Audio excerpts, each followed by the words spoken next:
Sign 30j, तो √3/i minus 1/j. This is unit vector in the direction of force. So in vector form, if you want, net force would be 90 into √3/2i minus half j. So 45 √3i minus 45j. अच्छा. So net force is 45 √3i minus 45j. Clear है?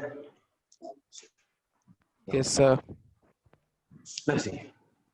I believe ये जो point charges वाले किस्से हैं ये आपसे solve हो जाएंगे. अभी थोड़ा सा चार्ज डिस्ट्रीब्यूशन लेते हैं दो चार, तो जिसमें इंटीग्रेशन की जरूरत पड़ेगी. Suppose there's a point charge plus 10 microcoulomb and there is a rod, एक rod है of length 10 centimeter and 10 microcoulomb charge is uniformly distributed over length and everything lies on x-axis. Measure force experienced by this rod. Electric force to be मतलब एक precise. Point charge एक rod पे charge लाउन force लगा रहा है. हाँ, electric force experienced by rod. There's a rod, conducting rod है, which conducting और insulating rod कुछ भी मान लो, 10 सेंटीमीटर का लेंथ है, 10 माइक्रोकूलम उस पे यूनिफॉर्मली डिस्ट्रीब्यूटेड चार्ज है. चार्ज इज यूनिफॉर्मली डिस्ट्रीब्यूटेड ना over its length and there is a point charge plus 10 microcoulomb kept at center. Suppose origin, you have to measure electric force experienced by the rod. Sir एक और बार समझा दो sir अच्छे से. अच्छा मतलब answer ही आ गया. अब तक मैंने पॉइंट चार्जेस लिए हुए थे. अभी तक हमने पॉइंट चार्जेस लिए थे. एक पॉइंट चार्ज यहाँ, एक पॉइंट चार्ज यहाँ. इस बार पॉइंट चार्ज नहीं है, एक पॉइंट चार्ज है ये 10 माइक्रोकूलम और दूसरा लाइन चार्ज डिस्ट्रीब्यूशन, ऐसा यूनिफॉर्मली डिस्ट्रीब्यूटेड चार्ज. अच्छा. कॉन्सेंट्रेटेड चार्ज नहीं है एक पॉइंट पे, अभी यूनिफॉर्मली डिस्ट्रीब्यूटेड चार्ज है. तो we can not apply coulomb's law directly, right? आप डायरेक्टली कूलम्स लॉ अप्लाई नहीं कर सकते. आपने क्या करना पड़ेगा, उसको छोटे-छोटे पार्ट्स में डिवाइड करना. 10 सेंटीमीटर, ये 10 सेंटीमीटर से एक एंड है और ये खुद भी 10 सेंटीमीटर का और 10 microcoulomb charge. Unless until needed सब 10 ही रखता हूं मैं.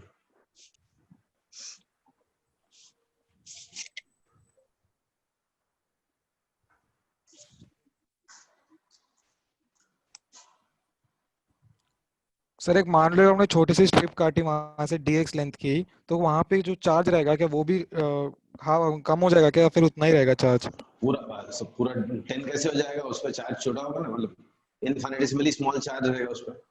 इंटीग्रेशन यूज करना है ना. ऑब्वियसली इंटीग्रेशन यूज करें, छोटे-छोटे पार्ट्स में डिवाइड करो रॉड को. ओके, तो रॉड का एक छोटा सा पीस ओरिजिन से x डिस्टेंस पे dx विड्थ का लेना है. करो सर, आपको एक बार कराना पड़ेगा, ये तो कंफ्यूजिंग हो. नहीं, ऑब्वियसली आई विल डू. मैं थोड़े सारे क्वेश्चन करा रहा हूं, थोड़ा सोचने के लिए टाइम दिया. हां सर.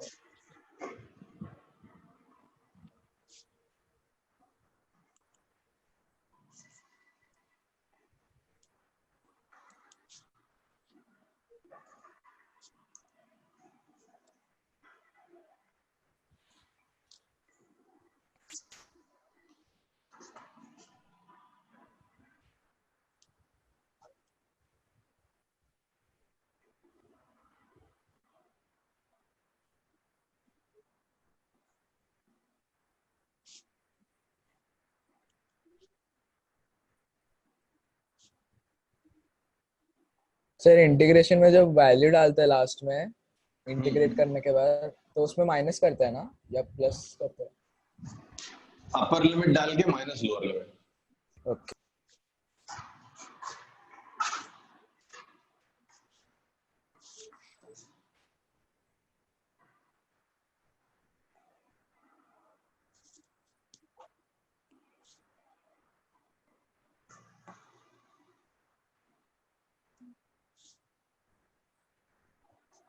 उसका लोअर लिमिट क्या है? 10, अपर? 20. अच्छा।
सर 157.5 है.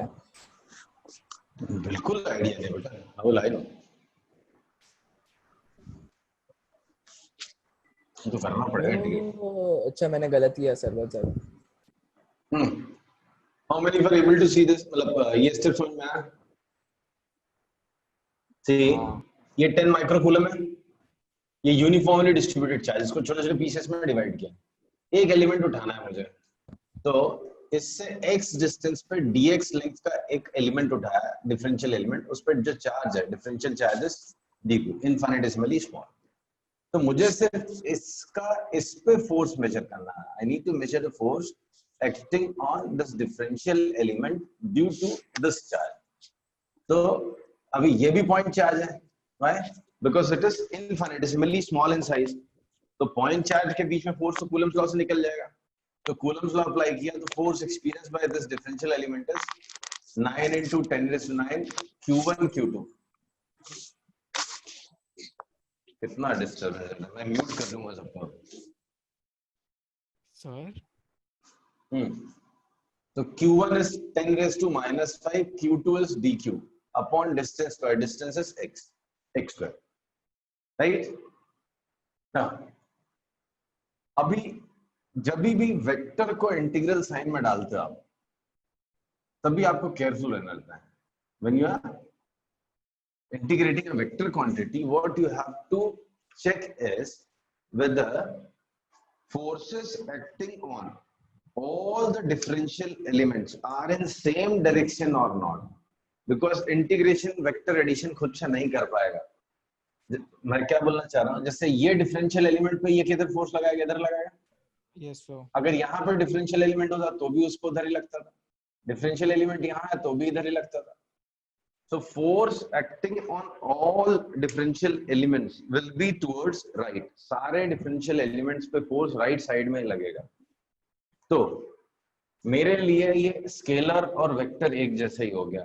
अगर फोर्सेस एक ही डायरेक्शन में लग रहा हूँ 10, 20, 22, so I'll directly add 20, 52 Newton towards right? So force acting on this differential element is towards right. सारे डिफरेंशियल एलिमेंट पे एक ही डायरेक्शन में फोर्स लगेगा, तो मुझे मालूम है कि फोर्स निकालने के लिए अब मैं डायरेक्टली इसको इंटीग्रल साइन में डाल सकता हूं। तो इंटीग्रेट कर दूंगा मैं 9 into 10⁴ dq by x square। Now next issue is force dx square को dq के दो फॉर्म में वेरिएबल है, हाँ x भी वेरिएबल है, dq भी वेरिएबल है, q is also variable। so dx is length of this element. Suppose lambda is line charge density, that is charge per unit length. I'll write lambda is dq by dx. So dq is lambda dx. So I'll write this as 9 into 10⁴ into lambda dx। Sir ऐसा ही कुछ phenomena वहां पे भी use होता है centre of mass निकालने के लिए सारी चीजों को। Exactly हर जगह ऑलमोस्ट सेम है। मैथ्स थोड़ी ना कि बार बार भयंकर वाला अलग कॉन्सेप्ट लगेगा, नियरली सेम ही लगता है। So 9 into 10⁴ constant, lambda is line charge density constant, integration of 1 by x square is -1 by x, right? Now integral sign को you will have to tell the limits for variable. अभी x is the variable, left most differential element के लिए x का value 10 centimetre था and right most के लिए 10 + 10 20. तो 10 centimetre is 0.1 and this is 0.2. So limits are 0.1 meter to 0.2 meter. So 9 into 10 raised to 4 into lambda. 1 by 0.2 is 5 minus minus plus 10. 10 minus 5 is 5. So 9 into 10 raised to 4 into lambda. Now lambda कितना है? 10 microcoulomb in 10 centimeter. मतलब 10 raised to minus 5 upon 10 raised to minus coulomb per meter into 5. So 10 raised to this cancel. 45 Newton is answer. So answer is 45 repeat sir. Newton. Repeat करता बेटा. So answer is 45 Newton. Now go through the steps at least once or twice. I'll explain again. Sir limits क्या बताना, limits कहाँ से डाली? मैं वैसा बताता हूँ, पहले एक बार अच्छे से शांत दिमाग से देख लो उसको. और भी लोगों को डाउट हो रहा है.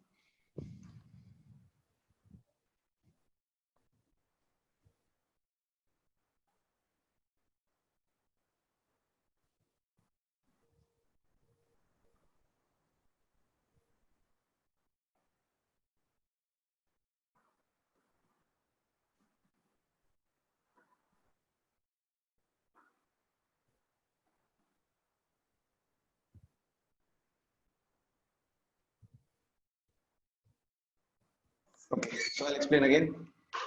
See, till now we know only one method to find force acting between two charges, and that is Coulomb's law. But Coulomb's law allows us to measure force acting between 2 point charges. Here there are 2 different charge distribution. One is point charge, no doubt. Other is line charge, linear charge distribution. 10 microcoulomb charge is uniformly distributed across a length of 10 centimeters. Right? So there's a line charge. Line charge distribution is there, and we have to measure force experienced by this rod due to this point charge. Right? So definitely we don't have any direct method to do that.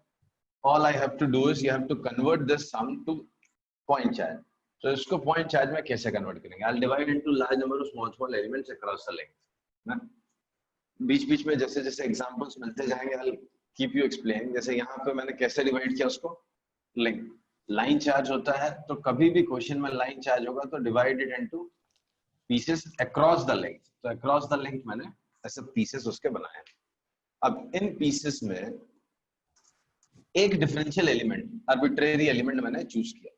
वो इससे x distance पे मैंने ले लिया. x distance पे एक differential element लिया, उसका विड्थ मैंने या लेंथ मैंने उसका dx लिया. राइट? व्हाई? जब मैं वेरिएबल x लिया है तो इससे थोड़ा आगे जाऊंगा तो x की वैल्यू थोड़ी सी चेंज होती है, तो उसको मैं dx लिखता हूँ. dx is what? Differential length. और very small, infinitesimally small change in the variable x. So dx is change in x. वही आपके डिफरेंशियल एलिमेंट का लेंथ हो गया. अभी उसके ऊपर चार्ज कितना है that I don't know, suppose charge is dq. Okay. तो ये मेरे लिए एक पॉइंट चार्ज है. आपको देखने में फिगर में ऐसा लग रहा है सर कैसा मजाक कर रहे हैं, ये बड़ा सा दिखाया है फोटो में, बट ऐसा नहीं है. वो डायग्राम में बड़ा इसलिए दिखाया ताकि आपको क्लियर दिखाई दे, but it's width is infinitesimally small. That is, it is a point charge. This is a kind of point charge. तो ये point charge हो गया. तो अगर ये point charge है और ये भी point charge है तो मैं force निकाल सकता हूँ. कैसे निकालूंगा भाई? Coulomb's law.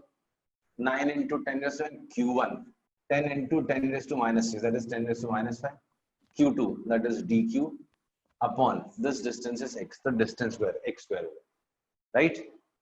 So ये जो इस पे फोर्स लगा रहा है 9 into 10 raised to 4 dq by x square. This is small force. Force experienced by this differential charge due to this charge. Right? अब कभी भी आप वेक्टर क्वांटिटी को इंटीग्रेशन के अंदर डालते हो तो थोड़ा सा केयर करनी पड़ती है. जो यहाँ पे मैंने केयर की है वो ये किया है कि I have checked